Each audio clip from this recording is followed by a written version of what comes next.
আসসালামু আলাইকুম। আরে সাথী, তুই তুই এই জায়গায়? এই 2 টাকার সিকিউরিটির বাচ্চা, 2 টাকার দামে চাকরি কইরা তুই ম্যামের নাম ধরে ডাকোস? কি ব্যাপার ম্যাডাম, আপনি আমাকে মারলেন কেন?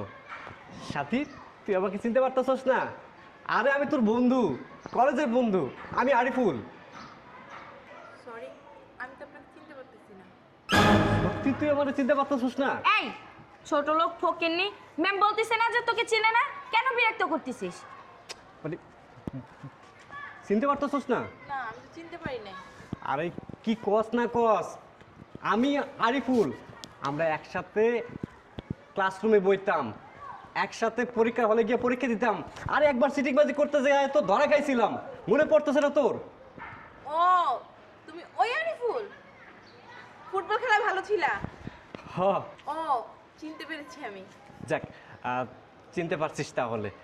আচ্ছা, আমি একটা জিনিস বুঝলাম না, তুই এখানে কি করতেছিস? এই ছোট লোক ফকিন্নি, ম্যাডামের আন্ডারে চাকরি করছ, আবার ম্যাডামটাই বলস যে উনি কে? হ্যাঁ, উনি এই অফিসের এমডি।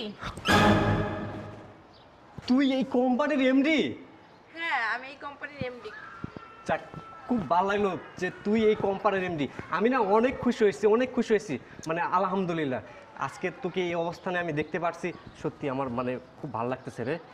কিন্তু তোর এই অবস্থা কেন? তুই তো আমাদের কলেজের ভিতর সব থেকে টপার ছিলি, তোর সব কিছুতে দক্ষতা ছিল, কিন্তু তুই আজকে আমার অফিসের দারোয়ান। সাথী, কপাল বলে তো একটা জিনিস আছে না, কপালে যদি খারাপ কিছু লেখা থাকে তাহলে সেটা তো খণ্ডানো যায় না। হঠাৎ করে আমার আব্বা অনেক অসুস্থ হয়ে পড়লো, কী যে একটা রোগ হইল, টাকা পয়সা সব পানির মতো খরচ হতে শুরু করলো। সংসারের এমন অবস্থা হয়ে দাঁড়াইছে, কাজ না করলে উপায় নেই। কাজ তো করতে হবে, একদিকে সংসার চালানো, আরেকদিকে বাবার চিকিৎসা, সব মিলে কাজের দরকার ছিল আমার। আমি না অনেক জায়গায় গেছি, অনেক অফিসে ইন্টারভিউ দিচ্ছি, কিন্তু চাকরি হয়নি। ইন্টারভিউ নেওয়ার পর ওরা বলে ঘুষ লাগবে, 5 লাখ 10 লাখ টাকা চাই। কিন্তু আমাদের সংসারের অবস্থা এমন না যে আমি 5 লাখ 10 লাখ টাকা ঘুষ দিয়ে চাকরি নেব। অবশেষে জানতে পারলাম এই অফিসে সিকিউরিটির পোস্ট খালি আছে, লোক নেবে। আমিও ইন্টারভিউ দিলাম, ইন্টারভিউতে পাশ করলাম, আর আজকে আমার প্রথম দিন ছিল চাকরির। কিন্তু এখানে এসে যে তোকে আমি দেখতে পারবো আমি না ভাবতে পারিনি। আমি জানতাম না এটা যে তোর কোম্পানি। আমি না অনেক খুশি হয়েছি, অনেক খুশি হয়েছি আজকে তোকে এই অবস্থানে দেখে।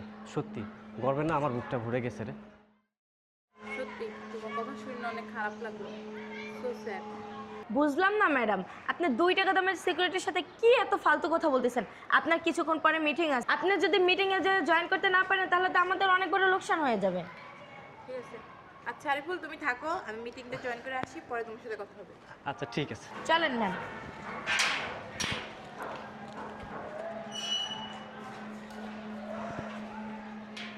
দেখছো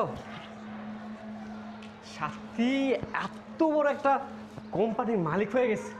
সত্যি আজকের এই অবস্থানে ওকে দেখে না আমার অনেক ভালো লাগতেছে। আল্লাহ তুমি মহান, তুমি চাইলে সবই সম্ভব।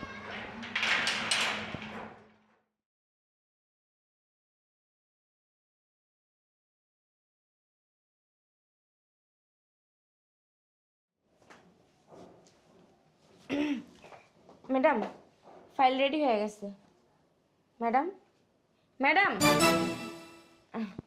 আপনি কি কোনো ডিপ্রেশনের ভিতরে আছেন? না, আসলে আমি একটা জিনিস ভাবতেছি। কি ম্যাডাম? আসলে আরিফুলের কথা ভাবতেছি। ওই সিকিউরিটি গার্ড? ঠিক বলছেন ম্যাম, আমিও না ওই ওই বিষয়টা নিয়েই ভাবতেছি। তুমি কি ভাবতেছো? আসলে হ্যাঁ, মানলাম আগে আপনারা বন্ধু ছিলেন, একসাথে পড়াশোনা করছেন, করতেই পারে, স্বাভাবিক। কিন্তু এখন কিন্তু ম্যাডাম আপনার স্ট্যাটাসের সাথে তার স্ট্যাটাস যায় না, কারণ সে এখন সিকিউরিটি গার্ডের চাকরি করে আর আপনি একটা অফিসের এমডি। সো ওগুলো মাথা থেকে ফালাইয়া দেন। আচ্ছা, তুমি কি বলতে চাচ্ছ? আমি ভালোভাবে বুঝতে পারছি না, তুমি একটু খোলামেলা ভাবে বলো। আসলে ম্যাডাম আমি এটাই বলতে চাইতেছি যে আপনি আরিফুলকে চাকরি থেকে বাদ করে দেন। কারণ ও একজন সিকিউরিটি গার্ড। হ্যাঁ, আপনার বন্ধু মানলাম। এই কথা যদি অফিসের কলিগরা জানে তাহলে কি আপনার মান সম্মান থাকবে? ম্যাডাম, স্টাফদের কথা নাহলে বাদই দিলাম, ক্লায়েন্টরা যদি জানতে পারে আপনার সাথে কি ডিল পাস করবে বলেন? আর ডিল পাস না করলে তো আমাদের অফিসের অনেক বড় ক্ষতি হয়ে যাবে। সো এটা করতে দেওয়া তো যায় না। তুমি ঠিক বলছো। আসলে অফিসের স্টাফ ক্লায়েন্ট যদি জানে ও আমার ফ্রেন্ড, ছোটকালের বন্ধু, আবার আমার অফিসে চাকরি করতেছে দারোয়ান পোস্টে, তাহলে তোমার মান সম্মান থাকবে না। রাইট।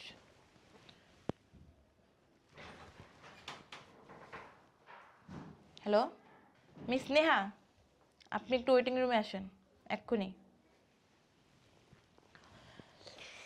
ম্যাডাম, ফাইলটা তো রেডি হয়ে গেছে। হ্যাঁ দাও। জি ম্যাডাম। আরিফুলকে যাই বলো ম্যাডাম ডাকে, ইমার্জেন্সি। ঠিক আছে ম্যাডাম। ওকে। ম্যাডাম, তাহলে মিটিং কি মানে কনফার্ম করব? হ্যাঁ 1টা বাজে। Okay madam. সাথী, আমি আসছি, দেখ। বেয়াদব, ইডিয়েট। ম্যাডাম, এমডি, সামান্য একটা দারোয়ান হইয়া ম্যাডামের নাম ধরে ডাকোস, হ্যাঁ? আর ম্যাডাম কি বলবে? আমিই তোকে বলে দিচ্ছি ম্যাডাম কেন ডাকছে। আজকে থেকে, এই মুহূর্তে থেকে তোর চাকরি নট। কেন? আমার অপরাধটা কি? তোর অপরাধ যে তুই ম্যাডামের ফ্রেন্ড হস, এটাই তোর অপরাধ এবং অন্যায়। সো এখন থেকে তুই আর জয়েন্ট করবি না, চলে যা, তোর চাকরি নেই। হ্যাঁ মিম ঠিকই বলছে, তোর অপরাধ, তুই আমার ফ্রেন্ড, তুই যদি এই অফিসে চাকরি করস তাহলে এই অফিসের ভাইয়ার ক্লায়েন্ট মানে আমার কর্মচারী যারা আছে তাদের কাছে তো আমি ছোট হয়ে যাব, তাই না? জি। তারা আমাকে ছোট ভাববে। তো আমি চাই না আমার মান সম্মান নষ্ট হোক, তাই আমি একটা ডিসিশন নিছি, তোকে আমি আর আমার অফিসের দারোয়ান পোস্টে রাখবো না। না না ম্যাডাম, আপনি আমাকে চাকরি থেকে বের করবেন না ম্যাডাম।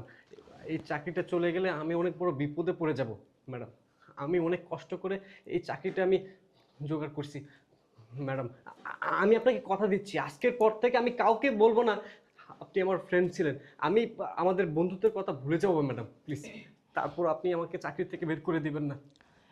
কোনো কথাই হবে না, তোকে আমি আর দারোয়ান পোস্টে রাখবো না, সরি। কিন্তু একটা কথা আছে, তোকে আমি আমার অফিসের ম্যানেজার পদে নিয়োগ করলাম। ম্যাডাম, আপনি এসব কি বলতেছেন? যা বলতেছি ঠিক বলতেছি। ম্যাডাম, আপনি এটা কি করলেন? আপনার কি করার কথা ছিল আর আপনি এটা কি করলেন? আমি তো ঠিকই করছি, কারণ ও যদি আমার অফিসে ম্যানেজার পোস্টে থাকে তাহলে মনে হয় আমার মান সম্মানের আর কোনো সমস্যাও হবে না, আর কারো কোনো সমস্যাও থাকবে না। ম্যাডাম, আমি দীর্ঘ 5 বছর ধরে আপনার এখানে চাকরি করতেছি।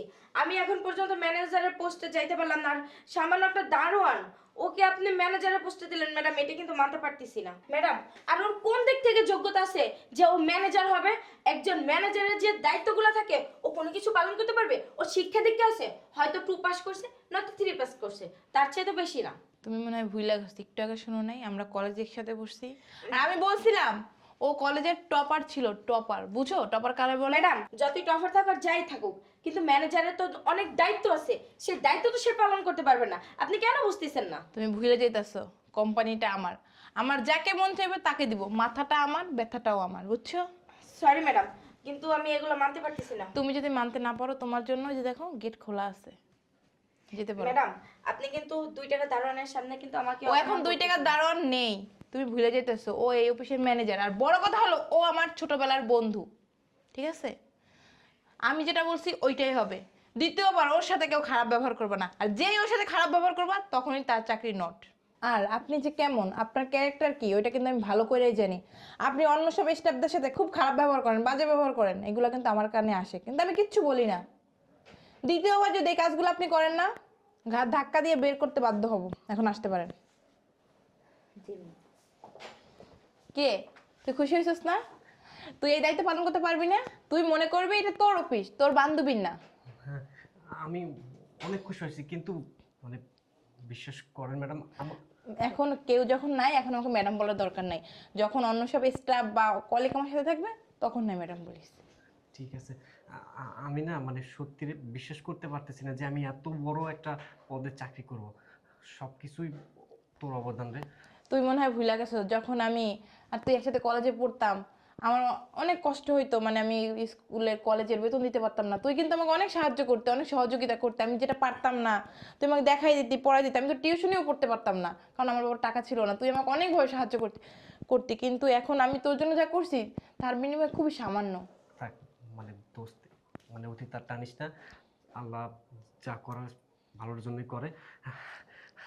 আচ্ছা, তুই আমার সাথে আয়, তোর দায়িত্বগুলো আমি তোর বুঝাই দিতেছি। আচ্ছা ঠিক আছে, আমি মানে খুশি, অনেক খুশি সত্যি। আর শোন, আমাদের অফিসের সব স্টাফরা হচ্ছে কি আমাদের পরিবারের মতন, আত্মীয়ের মতন, তুই কিন্তু সবার সাথে ভালো ব্যবহার করবি, কারো মনে কখনো কষ্ট দিয়ে কথা বলবি না, ঠিক আছে? ঠিক হ্যাঁ। আছে।